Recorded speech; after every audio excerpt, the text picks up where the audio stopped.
వాక్య భాగ సారాంశం వినండి. యెహోవా అంటున్నాడు, ఇశ్రాయేలీయుల కుటుంబాలలో మీ మధ్యన నివసించే విదేశీయులలో ఎవడైనా దేని రక్తమునైనా తింటే రక్తము తినేవానికి నేను విముఖుడనై జనులలో నుండి అతడిని కొట్టివేస్తాను, అనగా బహిష్కరిస్తాను. రక్తము దేహానికి ప్రాణం. మీ నిమిత్తము ప్రాయశ్చిత్తం చేయటానికి, బలిపీఠము మీద పోయటానికి దానిని మీకిచ్చాను. రక్తము దానిలో ఉన్న ప్రాణమును బట్టి ప్రాయశ్చిత్తం చేస్తుంది. కాబట్టి మీలో ఎవడూ రక్తము తినకూడదని, మీ మధ్యన నివసించే ఏ విదేశీయుడు రక్తము తినకూడదని నేను ఇశ్రాయేలీయులకు ఆజ్ఞాపించాను. ఇశ్రాయేలీయులలో గాని మీ మధ్యన నివసించే విదేశీయులలో గాని ఎవడైనా తినదగిన మృగమును లేక పక్షిని వేటాడి పట్టిన ఎడల వాడు దాని రక్తమును ఒలికించి మట్టితో కప్పివేయాలి. ఎందుకనగా అది సమస్త దేహమునకు ప్రాణాధారం. దాని రక్తము దాని ప్రాణానికి ఆధారం. కాబట్టి మీరు ఏ దేహ రక్తమును తినకూడదు. వాటి రక్తము సర్వదేహమునకు ప్రాణాధారం. దానిని తినే ప్రతివాడు మరణశిక్ష నొందుతాడు. ఇది ఇశ్రాయేలీయులకు నా ఆజ్ఞ. వాడు తన దోష శిక్షను భరిస్తాడు. శ్రోతలు వింటున్నారా? రక్తము దేహమునకు ప్రాణం. రక్తబలులన్నిటికీ ఇదే సత్యం ఆధారం. ఒకసారి యేసు ప్రభు యోహాను శుభవార్త 6వ అధ్యాయం 54వ వచనం నుండి 56వ వచనం వరకు ఇలా అన్నాడు: నా శరీరము తిని నా రక్తము త్రాగేవాడే నిత్య జీవము గలవాడు. అంత్యదినమున నేను వానిని లేపుతాను. నా శరీరము నిజమైన ఆహారము, నా రక్తము నిజమైన పానము. నా శరీరాన్ని తిని నా రక్తము త్రాగేవాడు నాయందు, నేను వానియందు నిలిచి ఉంటాము. దేహము యొక్క ప్రాణము రక్తములో ఉన్నది. యేసు రక్తమును మనం అంగీకరించాలి. అదే మనకు పాపక్షమాపణ. అప్పుడు మనకు జీవము ప్రాప్తిస్తుంది. యేసు తన రక్తము మనకిచ్చాడంటే తన జీవమును మనకిచ్చాడని అర్థం. రక్తములో ప్రాణమున్నది. ఇది నిత్య సత్యం. హెబెలు ఇచ్చిన బలి కయీను తెచ్చిన దానికంటే శ్రేష్టమైనది. రక్తమే మన ఆత్మకు ప్రాయశ్చిత్తం, మన పాపాలకు శాంతికరం. యేసు రక్తము తప్ప మన పాపాలను మరేదీ శుద్ధి చేయజాలదు. పాపం పోవాలి అంటే యేసు రక్తంతో శుద్ధి కావాలి. మరో మార్గం లేదు. మానవుని పాపాన్ని శుద్ధి చేసేది యేసు రక్తమే. యేసు రక్తమే జయం. సోదరీ సోదరులారా, లేవియకాండం 17వ అధ్యాయం అంతా యేసు రక్తమే కనపడుతుంది.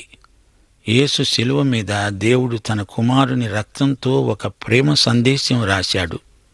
కల్వరి కొండ మీద యేసు శిలువ మనకు ఒక ప్రేమ సందేశాన్ని ప్రకటిస్తున్నది. గొప్ప దేవుడు, సృష్టికర్త నిన్ను నన్ను ప్రేమిస్తున్నాడు.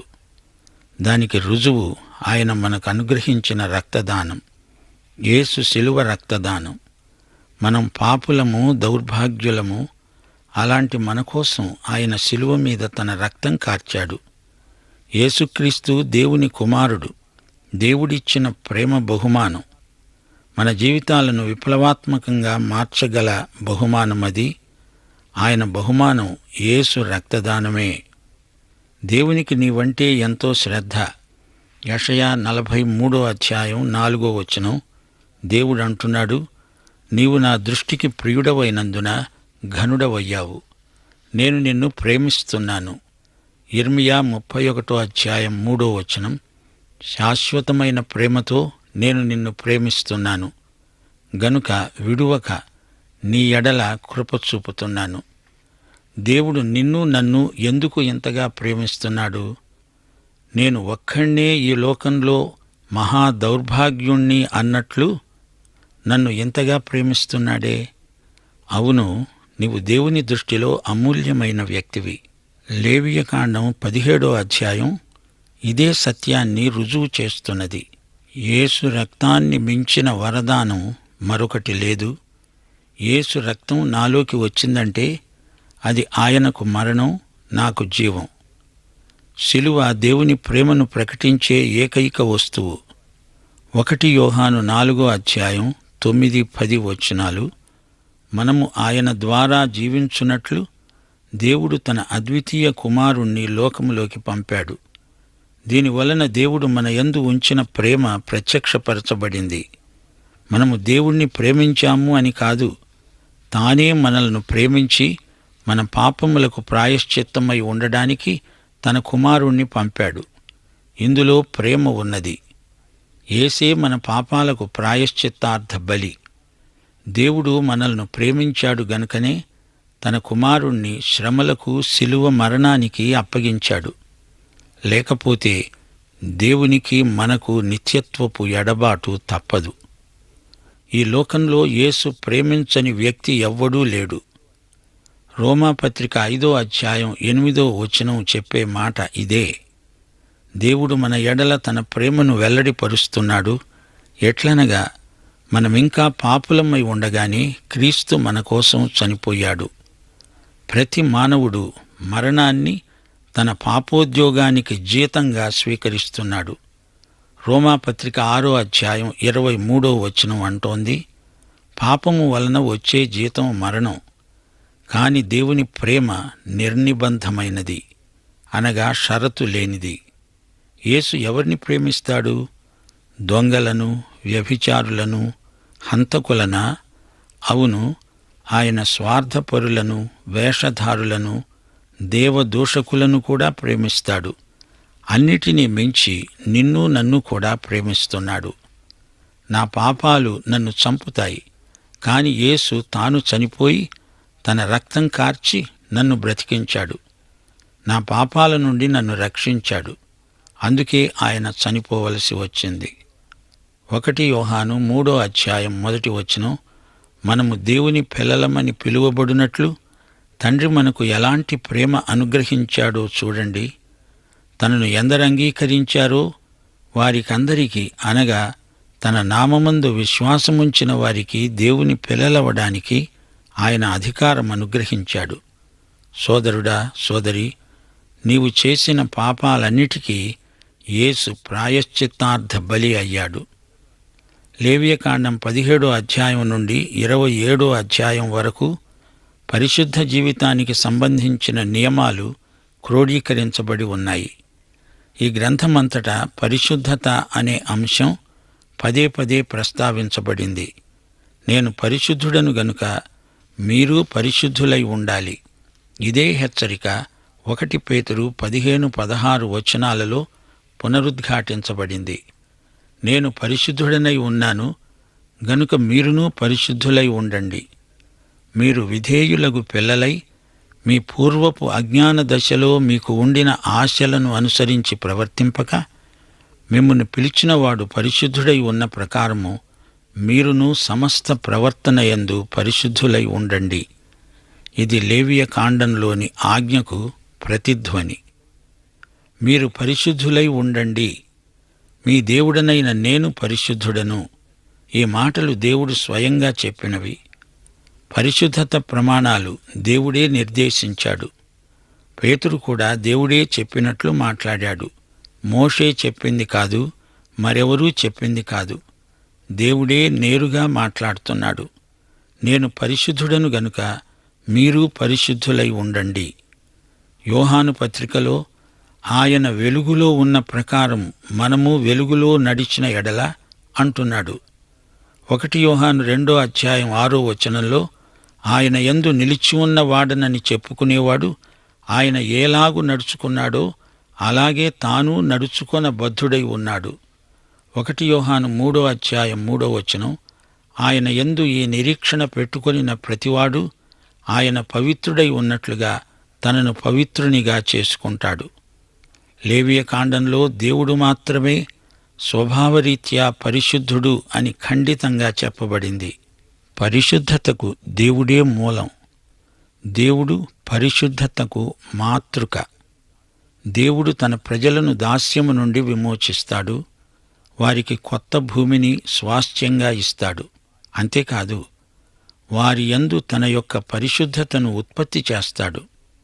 పరిశుద్ధ జీవితంలో ఇష్టం వచ్చినట్లు ఎక్కడ పడితే అక్కడ అర్పించకూడదు. దేవుని ఇల్లు ఒక్కటే, అదే ఇశ్రాయేలీయులందరికీ జాతీయ కేంద్రం. మరో విశేషం ఇందులో ఇమిడి ఉంది. జంతువును వధించినప్పుడు రక్తాన్ని బాగా ఓడ్చాలి. రక్తాన్ని తినకూడదు అంటే జంతువు శరీరంతో పాటు రక్తాన్ని ఉండనీయకూడదు అని అర్థం. లేవియకాండం 19వ అధ్యాయం 26వ వచనం, రక్తం కూడినది ఏదీ తినకూడదు. యెహెజ్కేలు 33వ అధ్యాయం 25వ వచనం, దేవుడు గద్దిస్తున్నాడు. రక్తము ఓడ్చివేయక మాంసము భుజించే మీరు, మీ విగ్రహముల వైపు దృష్టి ఉంచే మీరు, నరహత్య చేసే మీరు ఈ దేశాన్ని స్వతంత్రించుకుంటారా? అలాగే 1 సమూయేలు 14వ అధ్యాయం 32, 33 వచనాలు, జనులు దోపుడు మీద ఎగబడి గొర్రెలను, ఎడ్లను, పెయ్యలను తీసుకొని నేల మీద వాటిని వధించి రక్తముతోనే భక్షించినందున జనులు రక్తముతోనే తిని యెహోవా దృష్టికి పాపము చేస్తున్నారని కొందరు సౌలునకు తెలియజేయగా అతడు మీరు విశ్వాసఘాతుకులయ్యారు అన్నాడు. సోదరీ సోదరులారా, గుడారానికి బయట ఎక్కడా బలులు అర్పించటానికి దేవుడు సెలవియ్యలేదు. ఎందుకో ఎప్పుడైనా యోచించారా? ఆరాధన అనేది మనుష్యుల ఇష్టాయిష్టాలను బట్టి జరగదు. దేవుడు సాక్ష్యపు గుడారాన్ని ఏర్పరచడంలో ఉద్దేశ్యం ఇదే. దేవుడు నియమించిన విధానాలను మనుష్యులు మార్చకూడదు, చేర్చకూడదు, దానికేమీ కూర్చకూడదు. అన్యజాతులలో ప్రతి ఒక్కరూ తమకు ఇష్టము వచ్చినట్లు తరతరానికి ఏవేవో విధానాలు చేర్చుకుంటూ పోతారు. కాని ఇశ్రాయేలీయుల దేవుడు అలా చేయనియ్యడు. బలి కార్యక్రమంలో ప్రతి అంశము సాంకేతికమై యేసుక్రీస్తును సూచించటం గమనించదగిన విశేషం. రాను రాను ప్రజలు ఈ వరవడి నుండి తప్పిపోయి భ్రష్టులయ్యారు. అందుకే న్యాయాధిపతులు 17వ అధ్యాయం 6వ వచనం అంటోంది, ఆ దినాలలో ఇశ్రాయేలీయులకు రాజు లేడు, ప్రతివాడు తన తన ఇష్టానుసారంగా ప్రవర్తిస్తూ వచ్చాడు. మా శ్రోతలు మరో సత్యాన్ని గుర్తించాలి. రక్తం ఏ విధంగా ప్రాయశ్చిత్తానికి సాధనమవుతుంది? ఒక వ్యక్తి సరైన అవగాహనతో అర్పించినప్పుడు బలి అర్పణ, బలి పశువు రక్తము పాప క్షమాపణకు ఆధారమవుతాయి. రక్తం పాపి యొక్క ప్రాణమును, జీవమును చూపుతుంది. పాపి రక్తం విషకలుషితం. అతడు ఈ రక్త కాలుష్యం వల్ల చస్తాడు. అయితే జంతువు పాపిగా పరిగణించబడదు, అది అమాయక ప్రాణి. అందుచేత పాపికి బదులు జంతు రక్తం అర్పించబడింది. ఆ బలి జంతువు మరణం పాపి యొక్క మరణశిక్షను తప్పించింది. ఈ సత్యం క్రీస్తునందే సంపూర్ణ సిద్ధి నొందింది. దేవుడు పాపక్షమాపణను అనుగ్రహిస్తాడు. రక్తం తినకూడదు, ఇది దేవుని ఆజ్ఞ. ఆదికాండం 9వ అధ్యాయం 4వ వచనం, దేవుడు నోవహుతో చేసిన నిబంధన, మాంసమును దాని రక్తముతో మీరు తినకూడదు, రక్తమే దాని ప్రాణం. అన్యజాతులలో బలి రక్తం త్రాగుతారు, మాంసాన్ని రక్తంతో తింటారు. అయితే ఇశ్రాయేలీయులు అన్యజాతులకు భిన్నమైన ప్రజలు. రక్తం ఓడ్చాలి, అంతేకాని తినకూడదు. పాపికి ప్రత్యామ్నాయంగా జంతువు వధించబడుతుంది. దానిని గురించిన సంకేతం మారటానికి వీల్లేదు. అది పాపి కోసమై చెల్లించబడిన వెల. పాపికి బదులుగా మరి ఒక ప్రాణి అర్పించబడుతోంది. యేసు ప్రభువు తన శిష్యులతో నా రక్తం త్రాగండి అన్నప్పుడు ఈ మాటలకు అర్థం తెలియక వారు తికమక పడ్డారు. యేసుక్రీస్తు తానే దేవుడు, ఆయనే అందరి పాపాల కోసమై అర్పించబడిన చిట్ట చివరి బలి. విశ్వాసులు ఆయనతో పూర్తిగా సంయుక్తపరుచుకోవాలి. ఆయన జీవాన్ని మనం స్వీకరించాలి. ఆయన జీవం మనలో ఉంటే మనం చిరకాలము జీవిస్తాము. సోదరీ సోదరులారా, ముగింపులో మీకు కొన్ని ముఖ్య సూత్రాలు పరిచయం చేయగోరుతాము. ఏది పవిత్రం, ఏది అపవిత్రం, ఈ విచక్షణ మనకు ఎంతో అవసరమైనది. దేవునికి ఏది ఇష్టం, ఏది అయిష్టం. ఈ సూత్రం జంతువులకు, వస్తువులకు, అలవాట్లకు, అభ్యాసాలకు, మనుషులకు కూడా వర్తిస్తుంది. నోవహు జలప్రళయం సందర్భంలో దేవుడు జంతువులను పవిత్రమైనవి, అపవిత్రమైనవి అనే 2 వర్గాలుగా ఏర్పరిచాడు. ఇదే వర్గీకరణ లేవియ కాండంలో కొనసాగించబడింది. ఇది ప్రవచనాత్మక సంకేతం. ఇశ్రాయేలు పవిత్ర జాతి, ఎందుకనగా వారు సత్యదేవుని ఆరాధిస్తారు. అది వారి ప్రత్యేకత. ఇందులోని సూత్రం పరిశుద్ధత. దేవునిది పరిశుద్ధత, పాపం అపరిశుద్ధత. ఆదాము హవ్వల పాపం ద్వారా అపవిత్రత లోకంలో ప్రవేశించింది. దానివల్ల విషపరిణామాలు పొడసూపాయి. శిశుప్రసూతి సమయంలో రక్తస్రావం, స్త్రీకి సహజంగా కలిగే ఋతుస్రావము, అంటువ్యాధులు, మృత శరీరము నుండి వెలువడే దుర్గంధం, వీటిని బట్టి పరిశుద్ధత, అపరిశుద్ధత ఈ 2 ప్రత్యేకించబడ్డాయి. పరిశుద్ధతకు కొన్ని బలులు నిర్దేశించబడ్డాయి. అసలు రహస్యమేమిటంటే పాపమే సమస్త అపరిశుద్ధతకు మూలం. పాపం మనుష్యుణ్ణి దేవునికి దూరం చేస్తుంది. పాప పరిహారానికి బలులు సూచించబడ్డాయి. ప్రాయశ్చిత్త దినం దీనికోసమే నిర్దేశించబడింది. అయితే పాత నిబంధన బలులు మరల అర్పించబడ్డాయి. తీరా యేసుక్రీస్తు వచ్చాడు. ఇప్పుడు బలులతో నిమిత్తం లేదు. సమస్త మానవుల పాపాలను యేసుక్రీస్తు బలి పరిహరించగలదు. హెబ్రీ పత్రిక 10వ అధ్యాయం 22వ వచనం, మనస్సాక్షికి కల్మషము తోచకుండునట్లు ప్రోక్షించబడిన హృదయములు కలవారమును, నిర్మలమైన ఉదకముతో స్నానము చేసిన శరీరములు గలవారమునై ఉండి, విశ్వాస విషయములో సంపూర్ణ నిశ్చయత కలిగి యథార్థమైన హృదయముతో మనము దేవుని సన్నిధానమునకు చేరుదాము. సోదరీ సోదరులారా, పవిత్రము, అపవిత్రము అనే విభజన పాత నిబంధనలో చాలా ఖచ్చితంగా పాటించబడింది. యేసుక్రీస్తు రావడంతో క్రైస్తవ అవగాహనలో పవిత్రం, అపవిత్రం అనే విచక్షణలో ఒక క్రొత్త అనుభూతి మనకు అనుగ్రహించబడింది. క్రీస్తు ఒక వ్యక్తిగా మన హృదయాలలో ఉండి మనలను పరిశుద్ధ జీవితంలో ఇంకా లోతుకు నడిపిస్తున్నాడు. పరిశుద్ధ జీవితంలో దేవుని క్రమశిక్షణ మనకు ఎంతో అవసరం. దేవుని పరిశుద్ధ జీవిత విధానం మనకు దానంతట అదే రాదు.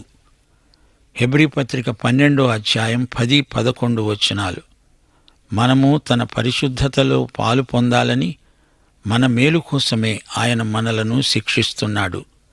ప్రస్తుతమందు సమస్త శిక్ష దుఃఖకరముగా కనబడుతుంది గాని సంతోషకరముగా కనపడదు. అయినను దాని యందు అభ్యాసము కలిగిన వారికి అది నీతి అనే సమాధానకరమైన ఫలమిస్తుంది. సోదరీ సోదరులారా, ప్రతిరోజు మనం శోధనలను ఎదుర్కోవాలి, పాపాన్ని ఎదిరించాలి. దినదినము మనము పరిశుద్ధతలో ఎదగాలి. ఇలా పరిశుద్ధతలో మనము వర్ధిల్లుతూ ఉండగా ఒకానొక రోజు పాపమనేది మచ్చుకు కూడా కనపడకుండా పోతుంది. జకర్యా 14వ అధ్యాయం 20-21 వచనాలు, ఆ దినమున గుర్రముల యొక్క కళ్ళెముల మీద యెహోవాకు ప్రతిష్ఠితము అని వ్రాయబడుతుంది. యెహోవా మందిరములోనున్న పాత్రలు బలిపీఠము ఎదుటనున్న పళ్ళెముల వలె ప్రతిష్ఠితములుగా ఎంచబడతాయి. యెరూషలేమునందు, యూదాదేశమందు ఉన్న పాత్రలన్నీ సైన్యములకు అధిపతి అయిన యెహోవాకు ప్రతిష్ఠితములవుతాయి. బలిపశువులను వధించే వారందరూ వాటిలో కావలసిన వాటిని తీసుకొని వాటిలో వండుకుంటారు. ఆ దినమున కనానీయుడు ఇక సైన్యములకు అధిపతి అయిన యెహోవా మందిరములో నుండడు. ప్రియశ్రోతలారా, పరిశుద్ధాత్మ శక్తితో, ప్రార్థనతో, పరస్పర ప్రోత్సాహముతో దేవుని వాక్యము ద్వారా పరిశుద్ధ జీవితం కొనసాగించుకుందాము. పాఠం ముగింపులో మా శ్రోతలకు ఒక హెచ్చరిక. 1 తెస్సలోని పత్రిక 4వ అధ్యాయం 7వ వచనం, పరిశుద్ధుల మగుటకే దేవుడు మనలను పిలిచాడు గాని అపవిత్రులుగా ఉండడానికి పిలువలేదు. కాబట్టి ఉపేక్షించేవాడు మనుష్యుణ్ణి ఉపేక్షించడు గాని మీకు తన పరిశుద్ధాత్మను అనుగ్రహించిన దేవుణ్ణే ఉపేక్షిస్తున్నాడు. పాఠం ఇంతటితో సమాప్తం. యెహోవా మిమ్ములను ఆశీర్వదించి కాపాడునుగాక. యేసుక్రీస్తు మీకు తన సన్నిధి కాంతిని అనుగ్రహించి మిమ్ములను కనికరించునుగాక. పరిశుద్ధాత్మ మీ మీద తన కాంతిని ఉదయింపచేసి మీకు సమాధానము కలుగజేయునుగాక. ఆమేన్.